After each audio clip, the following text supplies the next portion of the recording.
الحمد لله نحمده ونستعينه ونستغفره ونؤمن به ونتوكل عليه ونعوذ بالله من شرور انفسنا ومن سيئات اعمالنا من يهده الله فلا مضل له ومن يضلل فلا هادي له ونشهد ان لا اله الا الله وحده لا شريك له ونشهد ان محمدا عبده ورسوله اما بعد فان خير الحديث كتاب الله وخير الهدي هدي محمد صلى الله عليه وسلم وشر الأمور محدثاتها وكل محدثة بدعة وكل بدعة ضلالة وكل ضلالة في النار. أعوذ بالله السميع العليم من الشيطان الرجيم من همزه ونفخه ونفثه لا حول ولا قوة إلا بالله. رب اشرح لي صدري ويسر لي أمري واحلل عقدة من لساني يفقهوا قولي. بسم الله الرحمن الرحيم. وَلَقَدْ خَلَقْنَا الْإِنسَانَ وَنَعْلَمُ مَا تُوَسْوِسُ بِهِ نَفْسُهُ وَنَحْنُ أَقْرَبُ إِلَيْهِ مِنْ حَبْلِ الْوَرِيدِ إِذْ يَتَلَقَّى الْمُتَلَقِّيَانِ عَنِ الْيَمِينِ وَعَنِ الشِّمَالِ قَعِيدٌ مَا يَلْفِظُ مِنْ قَوْلٍ إِلَّا لَدَيْهِ رَقِيبٌ عَتِيدٌ وَجَاءَتْ سَكْرَةُ الْمَوْتِ بِالْحَقِّ ذَلِكَ مَا كُنْتَ مِنْهُ تَحِيدُ وَنُفِخَ فِي الصُّورِ ذَلِكَ يَوْمُ الْوَعِيدِ وَجَاءَتْ كُلُّ نَفْسٍ مَعَهَا سَائِقٌ وَشَهِيدٌ لقد كنت في غفلة من هذا فكشفنا عنك غطاءك فبصرك اليوم حديد وقال قرينه هذا ما لدي عتيد ألقي في جهنم كل كفار عنيد عنيد مناع للخير معتد مريب الذي جعل مع الله إلها آخر فألقياه في العذاب الشديد قال قرينه ربنا ما أطغيته ولكن كان في ضلال بعيد قال لا تختصموا لدي وقد قدمت إليكم بالوعيد ما يبدل القول لدي وما أنا بظلام للعبيد. قال الله تبارك وتعالى يا أيها الذين آمنوا كتب عليكم الصيام كما كتب على الذين من قبلكم لعلكم تتقون. قال النبي صلى الله عليه وسلم من صام رمضان ایمانا واحتسابا غفر له ما تقدم من ذنبه. تمام قسم کی تعریفات وحدہ لا شریک خالق کائنات مالک ارض و سما کے لیے، جس نے آگ کو جلانے کی قدرت بخشی پھر بھی ابراہیم علیہ السلام کو بچا لیا، جس نے پیٹ کو ہضم کرنے کی قدرت بخشی پھر بھی یونس علیہ السلام کو مچھلی کے پیٹ سے بچا لیا، جس نے پانی کو ڈبونے کی قدرت بخشی پھر بھی موسیٰ علیہ السلام کو بچا لیا،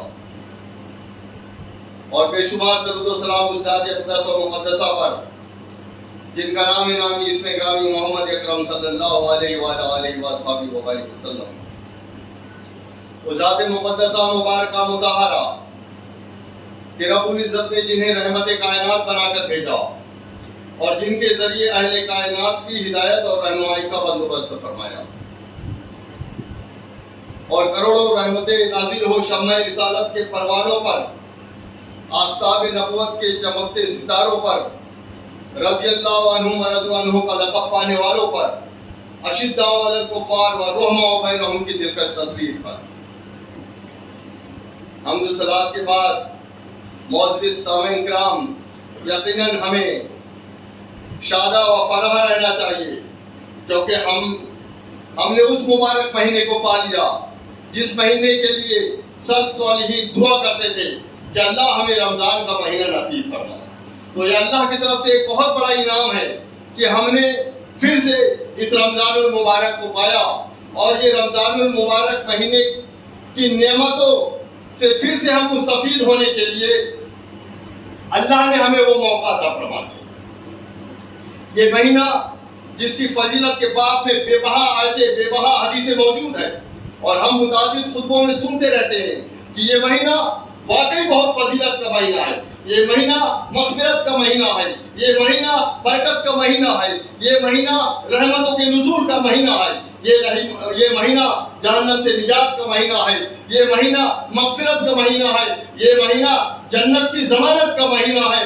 یہ مہینے کے بارے میں فضیلتیں ہم متعدد خطبوں میں سنتے ہیں۔ یہ مہینہ شفاعت کا مہینہ ہے۔ یہ مہینے کے بارے میں ہم یہ بھی سنتے ہیں کہ اس مہینے میں انسان کے گناہ جلا دیے جاتے ہیں، اس لیے اللہ نے اس مہینے کا نام ہی رمضان رکھ دیا۔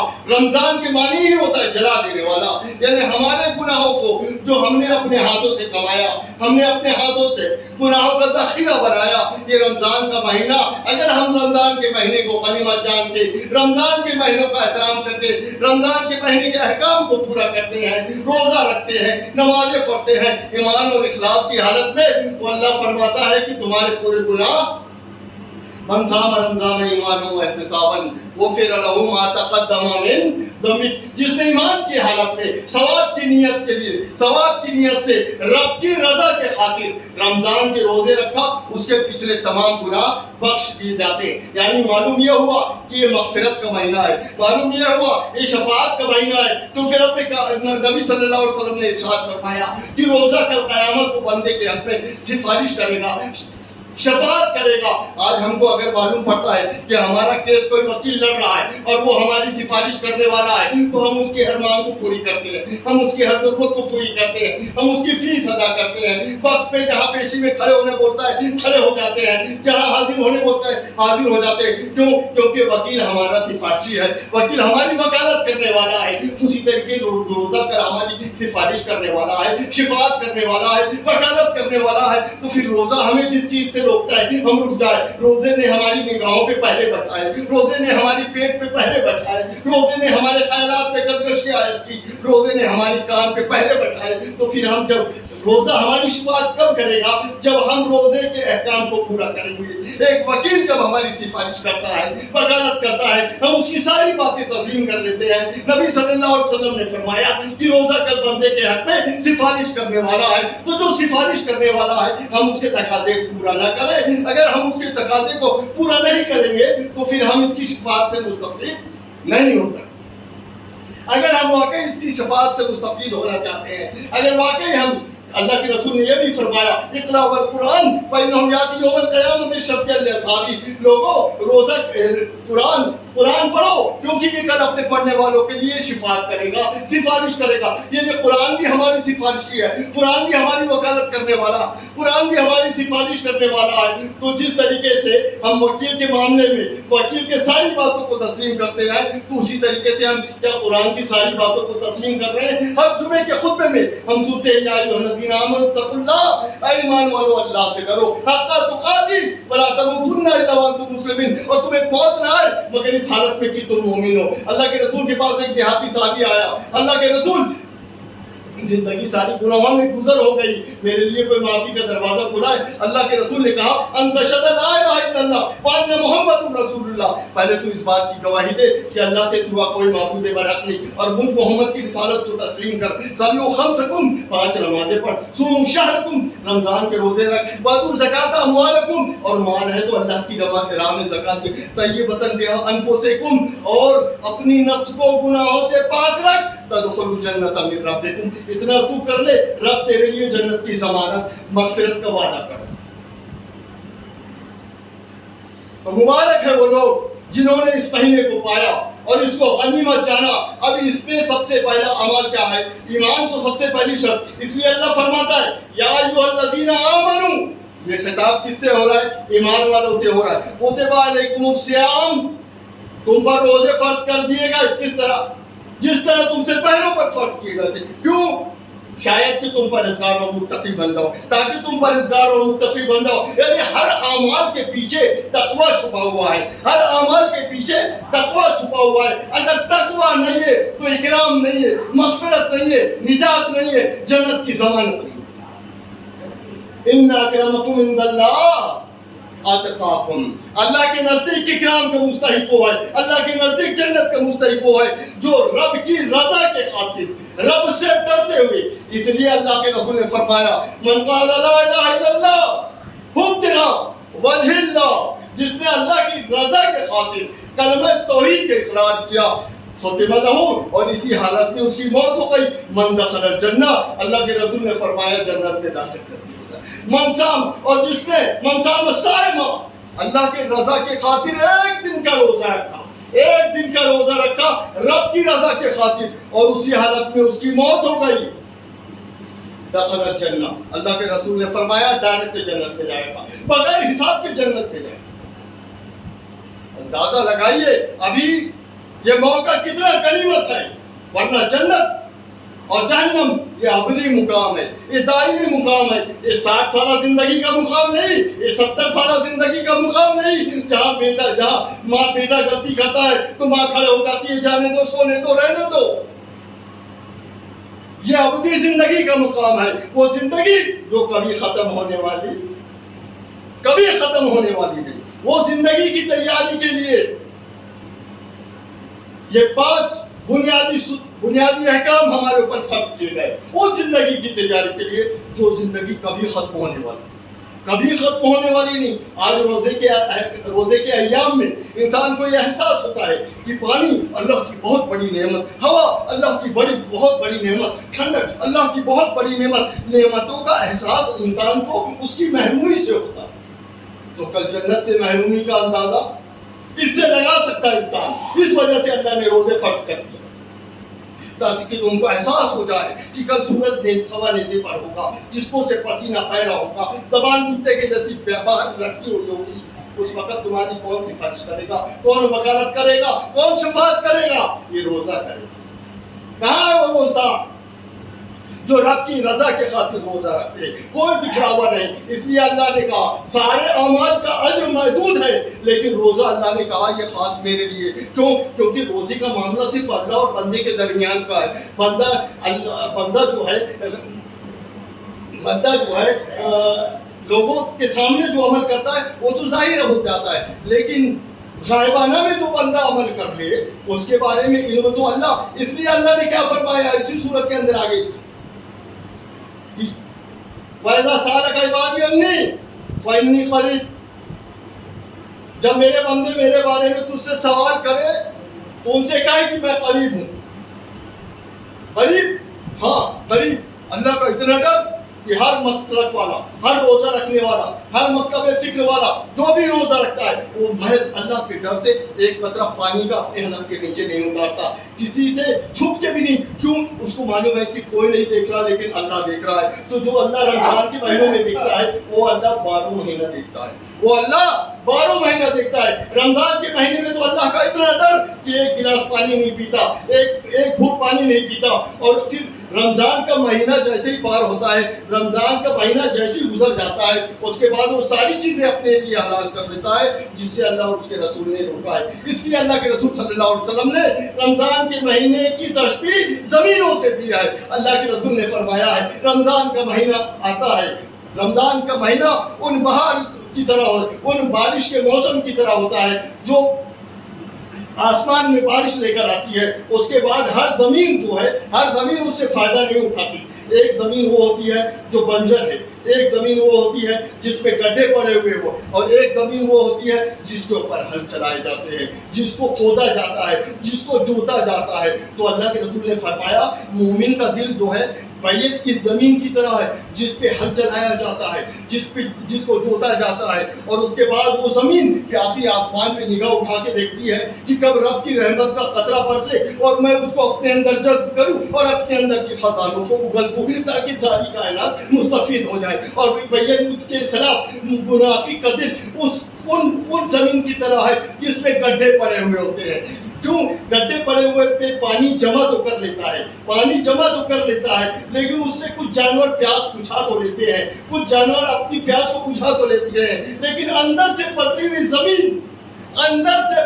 زمین نے کون سی کھیتیوں کو پیدا کرنا ہے، کون سے اناجوں کو پیدا کرنا ہے، کون سے لوگوں کو مستفید کرنا ہے، اندر سے معاملہ ہی بگڑا ہوا ہے. منافق کا عمل ٹھیک اسی طریقے کا اندر سے معاملہ ہی بگڑا ہے. شرک کی آبیاری ہو رہی ہے، بدعت کی آبیاری ہو رہی ہے. تمہارے کو رمضان کے روزوں کا کوئی فائدہ حاصل نہیں ہو سکتا، اندر سے معاملہ بگڑا ہوا ہے. اس لیے اللہ نے فرمایا ان اکرمکم عند اللہ اتقاکم. اللہ کے نزدیک اکرام صرف اس کا ہے جو اللہ کا تقوی رکھتا ہے. اور تقوی کی علامت کیا ہے؟ اطیعوا اللہ واطیعوا الرسول. تقوی کی علامت اللہ کی بات کے مقابل ساری کائنات کی بات کو چھوڑ دیا جائے، رسول کی بات کے مقابل ساری کائنات کی بات کو چھوڑ دیا جائے. تو وہ زمین اندر سے بدلی ہوئی، یعنی منافق کا دل صرف اس زمین کی طرح ہے جس پہ گڈھے پڑے ہوئے ہیں. لوگ آ کے پانی تو پی لیتے ہیں، پیاس تو بجھا لیتے ہیں، لیکن اندر سے بدلی ہوئی زمین نے کوئی اناج پیدا کرنا ہے، کوئی غلہ پیدا کرنا ہے، کوئی سرسبز و شاداب کھیت پیدا کرنا ہے نہیں. اور کافر کا دل بین اس بنجر زمین کی طرح ہے جس پہ لگاتار بارش برستی جائے لیکن اس کو فائدہ حاصل نہیں ہوتا. ان زمینوں سے اللہ نے رمضان کے مہینوں کی تشبیہ دی ہے. اس سے ہم بآسانی سمجھ سکتے ہیں اگر ہم مومن ہیں، مسلمان ہیں، تو ہمارا دل ان سبز و شاداب کھیتوں کی طرح ہونا چاہیے جس پہ ہل چلائے جاتے ہیں، جس کو جوتا جاتا ہے، جس کو مسلا جاتا ہے، جس پہ دانے ڈالے جاتے ہیں. اور پھر وہ کہتی ہے اللہ اپنی رحمت کا قطرہ. مومن کا دل اسی طریقے کا ہے. رمضان کا مہینہ آتا ہے، آسمان میں ہاتھ اٹھا کے رب کے سامنے ہاتھ اٹھا کے کہتا ہے کہ اللہ رمضان کے مہینہ جو تو نے مجھے نصیب فرمایا ہے اس پہ اللہ جو نیکیاں مجھ سے تو چاہتا ہے، تجھے مطلوب ہے، روزہ تجھے مطلوب ہے، نمازیں تجھے مطلوب ہے، تلاوت قرآن تجھے مطلوب ہے، اللہ جو تو چاہتا ہے وہ عمل مجھ سے کروا لے. یہ لا حول ولا قوت الا باللہ، کیونکہ بغیر تیری مدد کے میں کوئی نیک عمل کر سکتا.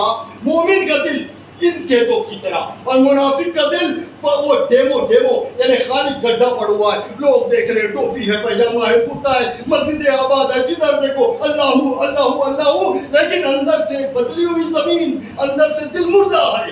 اللہ رسول کا بات ہی ہے, اللہ رسول کی بات کے مقابلے میں امتوں اور اماموں کی باتوں کو ترجیح دیتا ہے. اللہ رسول کے احکام کے مقابلے میں لوگوں کی باتوں کو ترجیح دیتا ہے. اللہ کے قرآن کے مقابلے میں لوگوں کے خود ساختہ بیانوں پہ ترجیح دیتا ہے. اللہ کے رسول نے فرمایا ان کا دل ان گڈھوں میں پڑی ہوئی زمین کی طرح ہے جو پانی جمع تو کر لیتے ہیں. رمضان کا مہینہ آتا ہے, لوگ دیکھتے ہیں ہاں مسلمان ہیں, روزہ رکھنا ہے, افطاریاں ہو رہی ہے, سارے لوگ جمع ہو رہے ہیں, کھا رہے پی رہے چل رہے. ٹھیک اسی طریقے سے جس طریقے سے بدلی ہوئی زمین میں پانی جمع ہوتا ہے, جانور آ کے پیاس بجھاتے ہیں, کچھ لوگ نہاتے ہیں اور کچھ لوگ پی بھی جاتے ہیں, لیکن اندر سے بدلی ہوئی زمین وہ پانی کوئی فائدہ دے سکتا. اور کافر کا دل بنجر زمین کی طرح. تو یہ تشبیہ ہم کو سمجھانے کے لیے تھی. تو ہم اپنا محاسبہ کریں, کیا ہمارا دل ان سب سبز و شاداب کھیتوں کی طرح ہے یا نہیں؟ لوگ ہم سے مستفید ہو رہے ہیں یا نہیں؟ ہم رب کے احکام کو قرآن کے تقاضوں کو, نبی صلی اللہ علیہ وسلم کے فرمان کو ہم ادا کر رہے ہیں یا نہیں؟ اگر ادا کر رہے ہیں تو پھر ہم ان نہاتے ہوئے کھیتوں کی طرح ہے جو پوری دنیا کو مستفید کرتا ہے. اور ہمارا حال بھی اگر ان لوگوں کی طرح ہے جس کے بارے میں اللہ کے رسول نے فرمایا, منافق کا دل اللہ رسول کا باغی ہوتا ہے. جب اس کے سامنے کوئی بات کہی جائے تو فوراً وہ پیٹھ پھیر جاتا ہے. جب اس سے کہا جائے کہ اللہ کے راہ میں مال خرچ کرو فوراً پیٹھ پھیر دے گا. اس سے کہا جائے اٹھو اپنے نرم بستر کو چھوڑو اور رب کے حضور آ کے رب سے اپنی گناہوں کی معافی تو کروا لو. تو منافق جو ہوتا ہے وہ اپنی نیند کو ترجیح دیتا ہے, اپنی خواہشات کو ترجیح دیتا ہے. اس لیے رب نے کہا افرأیت من اتخذ الہہ ہوا, اے اللہ کے رسول میں تمہیں ان کے بارے میں نہ بتاؤں جنہوں نے اپنی خواہشات کو معبود بنا لیا. خواہشات کی تکمیل کے لیے آخرت کو فراموش کرنا نادانی اور حماقت کی علامت ہے. اس لیے اللہ کے رسول صلی اللہ علیہ وسلم نے فرمایا بدبخت ہے وہ آدمی جس نے رمضان جیسے عظیم الشان مہینے کو پایا اور اس میں اپنے گناہوں کو نہیں بخشوایا. یعنی رمضان کے مہینے میں ٹریننگ لینے کے باوجود اس کی زندگی باقی 11 مہینے اپنی من کی موافق, اپنی مرضی کے موافق, اپنے حساب کی جی رہا ہے. تو رمضان کا مہینہ ایسے لوگوں کو کوئی فائدہ دے سکتا نہیں. رمضان کا مہینہ انہی کو فائدہ دے گا جس نے رمضان کے مہینے میں تیاری کر لینے کے بعد اپنی بقیہ زندگی بھی ٹھیک اسی طریقے سے گزاری جس طریقے سے گزارنے کا رب نے اور رب کے رسول نے ہم کو حکم دیا. ہم اس کو غنیمت جانیں. یہ نجات کا مہینہ, یہ مغفرت کا مہینہ. اللہ کے رسول صلی اللہ علیہ وسلم نے فرمایا ہر افطاری کے وقت کی دعا قبول کی جاتی ہے. کیوں؟ اور اللہ اپنے بندوں کو اب مثال کے طور پہ اگر ہمارا دشمن کوئی, ہمیں معلوم ہے کہ ہم سے جس کو تکلیف ہو رہی ہے, اس کے بارے میں جب پتہ چلتا ہے کہ یار جیل چلے گا, ارے بہت اچھا ہوا بھائی, اچھا ہوا گیا, سکون سے رہیں گے. اپنے دشمن کو جیل میں جانے کی خبر سنتا ہے آدمی تو بےتاب ہو جاتا ہے, بہت اچھا ہوا بھائی, بہت اچھا ہوا. نمازوں میں خلل کرے, اس میں رکن اندازی, کوئی بھی پروگرام ہوتا تھا تو ذہن میں وسوسے ڈالنا. اللہ کا شکر اللہ نے اس کو ڈلوا دیا. اللہ فرماتا ہے, اللہ کے رسول نے فرمایا کہ اللہ سرکش شیاطین کو جکڑ کر قید میں ڈال. اس کے بعد ہمیں خوشی نہیں ہونا چاہیے کہ سرکش شیاطین جو ہم کو گمراہ کرتا ہے, جو ہم کو حق کے راستے سے روکتا ہے, اس کو اللہ نے جکڑ لیا. اس لیے آج بہت سارے مسلمان رمضانی مسلمان نظر آتے ہیں, باقی مہینوں میں تو غائب نظر آتے, لیکن رمضان کے مہینے پھر بھی اللہ کا فضل و کرم ہے, اللہ کی رحمت ان کو ڈھانپ لیتی ہے. اگر وہ اپنے دلوں کو تبدیل کر لیتے ہیں, اگر وہ اپنے دلوں کو تبدیل کر لیتے ہیں اور اللہ کے احکام اور نبی صلی اللہ علیہ وسلم کے فرمان کو اپنے اوپر غالب کر لیتے ہیں, تو کامیابی کی ضمانت اللہ کے رسول نے دی. خود اللہ کے رسول کے پاس ایسے بے بہا واقعات آئے جس نے ایک مرتبہ رب کی رضا کے خاطر صدقہ کیا, اسی حالت میں موت ہو گئی. اللہ کے رسول نے فرمایا بغیر حساب کے جنت میں ڈال دیا, بغیر حساب کے جنت میں ڈال دیا. جس نے اللہ کی رضا کے خاطر, اللہ کی رضا کے خاطر, اللہ کی رضا کے خاطر اس میں اپنی نفس نہیں، اس پہ لوگوں کی شہرت نہیں، اس پہ ریاکاری نہیں، اس پہ نمود نہیں، اس پہ دکھلاوا نہیں، اس پہ محض اللہ کی رضا اگر مقصد ہو، اور اللہ کی رضا کے خاطر آپ نے متعدد مرتبہ سنا ہوگا، رب کی رضا کے خاطر آدمی نے کنویں سے نکال کے پانی نکالا اور کتے کو پلایا، اللہ نے اس کی مغفرت کر، اللہ کی رضا کے خاطر کیا ہوا عمل اللہ کو اتنا مقبول ہے کہ اللہ کے رسول صلی اللہ علیہ وسلم نے فرمایا اللہ اس کو اپنے داہنے ہاتھ میں قبول کرتا ہے، اس کے بعد اس کی پرورش کرتا جاتا ہے یہاں تک کہ وہ جبل یعنی ایک پہاڑ کے مانند ہو جاتا ہے۔ معاملہ چھوٹا سا ہے، تھوڑا سا صدقہ کیا، ایک دن کا روزہ رکھا، صرف اللہ کی رضا کے خاطر کلمہ توحید کا اقرار کیا، لیکن لوگ اس کے اعمال کو، اس کے درجات کو دیکھ کر سشدر رہ جائیں گے، تعجب کریں گے کہ اتنا بڑا مقام کیسے پایا، کیونکہ اس نے رب کی رضا کے خاطر کیا تھا، اس لیے اللہ نے اس کی پرورش کی اور آج اس کو یہ مقام تک پہنچا۔ تو میرے بھائیوں، ہم روزے کو، رمضان کے مہینے کو غنیمت جانے اور اس میں ہم کثرت سے روزہ رکھیں، کیونکہ روزہ انسان اور جہنم کے درمیان ڈھال کا کام کرتا ہے، اور انسان اور جہنم کے درمیان 70 سال کی مسافت تک دور کر دیتا ہے۔ اللہ کے رسول صلی اللہ علیہ وسلم نے فرمایا، جو رب کے رضا کے خاطر، رب کے خوف سے، رب کی رضا کے خاطر رب کے خوف سے روتا ہے اور اس کی آنکھوں سے آنسو بہ نکلتے ہیں، اللہ کے رسول نے فرمایا وہ آگ کے پہاڑ بجھا دیتے ہیں۔ اسی طریقے سے اللہ کے رسول نے فرمایا، جو بندہ رب کی رضا کے خاطر کوئی بھی نیک عمل کرتا ہے، مقصد اللہ کی رضا ہو، تو اللہ کے رسول اللہ جو ہے اس پہ جہنم کی آگ کو حرام کر دیتا ہے۔ تو روزہ ہمارے لیے ایک غنیمت ہے، رمضان کا مہینہ ہمارے لیے نعمت بن کے آیا ہے، اس نعمت کی ہم قدر کریں اور اپنے سے جہنم کو دور کر دیں اور رب سے یہ دعا کریں، ربنا اصرف عنا عذاب جہنم ان عذابہ کان غراما، اللہ بے شک جہنم کا عذاب ہم سے چمٹ جانے والا ہے، اس لیے اللہ اس جہنم کے عذاب کو ہم سے دور ہی رکھ، پرے ہی رکھ۔ کیوں؟ کیونکہ دنیا میں انسان جو ہے رب کا عذاب نہیں سہ سکتا، تو جہنم کا ابدی عذاب کیسے سہے گا؟ اس لیے اللہ کے رسول نے فرمایا، جس کو سب سے ہلکا عذاب ہوگا اس کو آگ کی 2 جوتیاں پہنائی جائے گی، جو پہنائی پیروں میں جائے گی، لیکن شعلے آگ کے دماغ سے کھولیں گے، ایسے کھولیں گے جیسے ہانڈی میں تیل کھولتا ہے۔ اندازہ لگائیے، جس کو سب سے ہلکا عذاب دیا جا رہا ہے، اس کا عذاب اتنا کہ اس کو یوں محسوس ہو رہا ہے کہ سب سے زیادہ عذاب مجھے ہی ہو رہا ہے۔ اگر ہم اس عذاب سے نجات چاہتے ہیں تو ہم اس مہینے میں اپنے آپ کو جلانا گوارا کر لیں، اس مہینے میں ہم اپنے آپ کو تپانا گوارا کر لیں، اس مہینے میں ہم اپنے آپ کو برداشت کرنا گوارا کر لیں، تاکہ وہ دائمی تکلیف جو ہمارے سامنے ہے، الدنیا مضرۃ الآخرہ، یہ دنیا جو ہمیں آخرت کی تیاری کے لیے ملی ہے، ہم دراصل من کان یرید العاجلہ عجلنا لہ فیہا یرید ما یشاء ثم نرید ثم جعلنا له جہنم یصلاها مذموما مدحورا۔ اللہ کے رسول صلی اللہ علیہ وسلم نے فرمایا، اللہ نے قرآن مجید میں فرمایا، من کان یرید العاجلہ، جو لوگ فوری فائدہ چاہتے ہیں، جو لوگ جلدی کا فائدہ چاہتے ہیں، جو لوگ دنیا ہی کو خاص رکھتے ہیں، یعنی ان کا آخرت سے ان کا کوئی سروکار نہیں، ان کا آخرت سے کوئی مطلب نہیں، آخرت پہ دھیان ہی نہیں دیتے، تو اللہ کیا فرماتا ہے، من کان یرید العاجلہ عجلنا لہ فیہا ما نشاء لمن نرید، تو ہم ان کو بھی دیتے ہیں، ہم جتنا چاہتے ہیں، ما نشاء لمن نرید، تو جو روزہ نہیں رکھتا ان کو بھی اللہ عطا کرتا ہے، جو روزہ رکھتا ہے ان کو بھی عطا کرتا ہے، لیکن جتنا وہ چاہتے ہیں اتنا نہیں، جتنا اللہ چاہتا ہے اتنا عطا کرتا ہے۔ ثم جعلنا لہ جہنم، لیکن اس کے بعد اللہ ان کو جہنم میں داخل کرے گا، یصلاها مذموما مدحورا، جہاں وہ دھتکارا ہوا، مذمت کیا ہوا داخل ہوگا۔ لیکن ومن اراد الآخرہ، جو لوگ ارادہ رکھتے ہیں آخرت کا،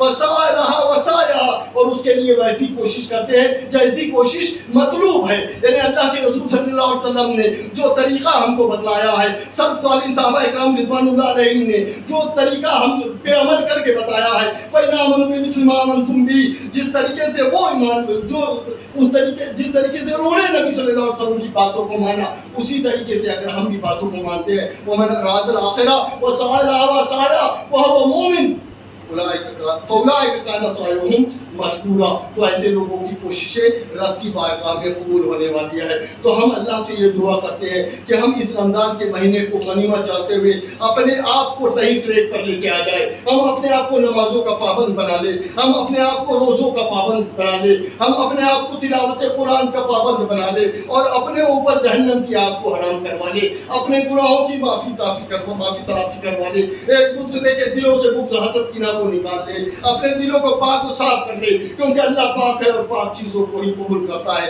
اپنے جسم کے ساتھ ساتھ اپنے دلوں کو بھی پاک کر لے، اپنی کمائی، اپنے مال کے ساتھ ساتھ اپنی کمائی کو بھی پاک کر لے، کیونکہ اللہ پاک ہے اور صرف پاک چیزوں کو پسند کرتا ہے۔ اللہ سے دعا ہے کہ اللہ رب العزت ہمیں اس رمضان کے مہینے میں جو لوگوں نے روزے کی حالت میں ہے اور جن ماؤں بہنوں نے روزے کی تیاریوں میں مدد کیا ہے، صبح 3 بجے اٹھ کے افطاری سحری کا انتظام، اندازہ لگائیں وجہ کیا ہے؟ یہ جذبہ اللہ نے جو پیدا کیا ہے۔ کیوں؟ ایک خواتین اپنے بچے کے لیے، اپنے شوہر کے لیے رات کو 3 بجے 4 بجے اٹھ کے سوتی نہیں ہے، رب کی رضا کے خاطر کہ میرے بیٹے بھی روزہ رکھے، میرا شوہر بھی روزہ رکھے، ہم مسلمان ہیں تو ہمارے اندر یہ اوصاف پائے جانا چاہیے، اور راتوں کو اٹھتی ہے، سحری کی تیاری کرتی ہے۔ اللہ ان کی ہر کوششوں کو قبول فرمائے۔ اللہ کے رسول نے اس لیے فرمایا جو عورت 5 وقت کی نماز پڑھتی ہے، رمضان کے روزے رکھتی ہے، اپنے خاوند کی اطاعت کرتی ہے، اللہ فرمائے گا جنت کے جس دروازے سے جانا چاہتی ہے چلے جاؤ۔ اللہ کے رسول صلی اللہ علیہ وسلم نے جب فرمایا کہ روزے دار کو باب الریان سے داخل کیا جائے گا، صدقہ کرنے والے کو باب صدقہ سے داخل کیا جائے گا، جہاد کرنے والے کو باب الجہاد سے، تو اللہ کے رسول ایسا بھی کوئی ہے جس کو جنت کے سارے دروازوں سے پکار کے کہا جائے گا؟ تو اللہ کے رسول نے کہا مجھے امید ہے کہ ابو بکر وہ تم ہوں گے۔ لیکن اللہ کے رسول نے ساتھ ایک بشارت دیا ہے کہ جو عورت اپنے شوہر کی اطاعت کرتی ہے، 5 وقت کی نمازیں پڑھتی ہے، اپنی عظمت و اپنی عزت کی حفاظت کرتی ہے، اپنی عزت کی حفاظت کرتی ہے، رمضان کے روزے رکھتی ہے، اس سے بھی کہا جائے گا جنت کے جس دروازے سے داخل ہونا چاہتی ہے چلا۔ یہ معمولی اعزاز ہے، معمولی انعام ہے، تو ہم یہ انعاموں کا مہینہ، یہ مغفرت کا مہینہ، یہ نجات کا مہینہ، اس مہینے کو غنیمت جانتے ہوئے اپنے ہر لمحے کو غنیمت جانتے ہوئے دعا، ورد، وظائف اور اذکار میں لگا دے، تلاوت قرآن میں لگا دے، اپنے آپ کو گناہوں سے بخشوانے کے لیے کثرت سے استغفار کرے، کیونکہ یہ دعاؤں کا مہینہ ہے، یہ قبولیت کا مہینہ ہے، یہ مغفرت کا مہینہ ہے، یہ نجات کا مہینہ ہے۔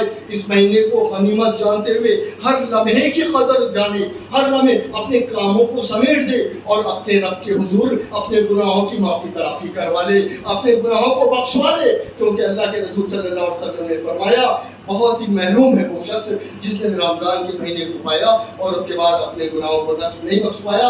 میں بہت سارے حوالے آپ کے سامنے رکھ سکتا تھا، لیکن وقت کی تنگی ہے، اس وجہ سے معذرت چاہتا ہوں، اور باتیں کم اور عمل زیادہ۔ بات تو ہمیشہ ہوتی رہتی ہے، یہ اعمال کا مہینہ ہے، اس لیے اعمال کو جو ہے ہم ترجیح دیں، اور باتوں کو یہی مختصر کرتے ہوئے اختصار کے ساتھ میں اپنے خطبے کو یہی ختم کرتا ہوں، اور اللہ سے دعا کرتا ہوں کہ اللہ رب العزت جیسی تجھے مطلوب ہے ویسی عبادت ہم سے کروا لے، اور ہمیں فاطر السماوات والارض انت ولی فی الدنیا والآخرہ توفنی مسلما والحقنی بالصالحین ربنا اغفر لی ولوالدی وللمؤمنین یوم یقوم الحساب اللهم من احییته منا فاحیہ علی الاسلام ومن توفیته منا فتوفه علی الایمان اقول قولی هذا استغفر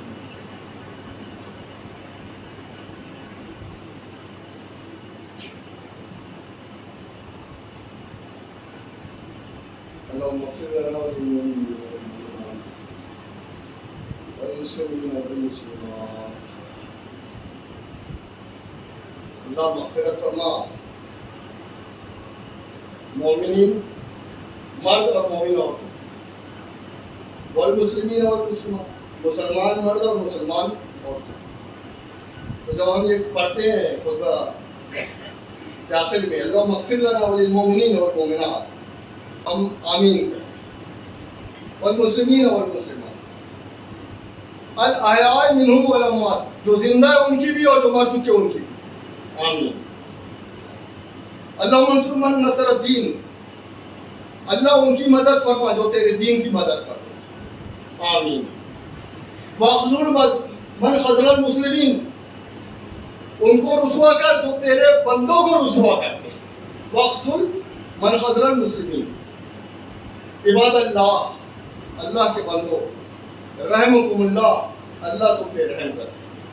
ان اللہ یامر بالعدل، اللہ تعالیٰ تم کو حکم دیتا ہے عدل کا، انصاف کا، احسان کا، وایتاء ذی القربی، اور اپنے قریبیوں کو عطا کرنے کا۔ تین چیزوں کا حکم دیتا ہے، ایتاء ذی القربی، اور تین چیزوں سے منع کرتا ہے، وینہی عن الفحشاء، فحش سے منع کرتا ہے۔ روزہ صرف اس کا نام نہیں کہ اپنی بھوک و پیاس کی شدت کو برداشت کر کے بیوی سے علیحدہ رہا جائے، بلکہ اپنی نگاہوں پہ بھی پہرے بٹھائے جائے، اپنے کانوں پہ بھی پہرے بٹھائے۔ نگاہ کا زینہ دیکھنا ہے، کان کا زینہ سننا ہے، زبان کا زینہ بولنا ہے، قدموں کا زینہ جانا ہے، ہاتھ کا زینہ پکڑنا ہے، یعنی یہ سارے جسم کے اعضاء کو رب کے احکام کے مطابق لگا دیا۔ والمنکر، اور برائی سے روکتا ہے،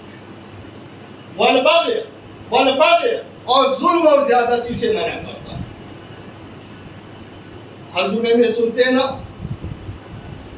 یعظکم لعلکم تذکرون، یہ نصیحت اس لیے کی جا رہی ہے تاکہ تم نصیحت حاصل کرو۔ اذکروا اللہ یذکرکم، تم اللہ کو یاد کرو، اللہ تم کو یاد کرے۔ وادعوہ یستجب لکم، تم اسی سے پکارو وہ تمہاری دعا کو قبول کرے۔ وَلَذِكْرُ اللَّهِ أَعْلَىٰ، اور اللہ کا ذکر بڑا۔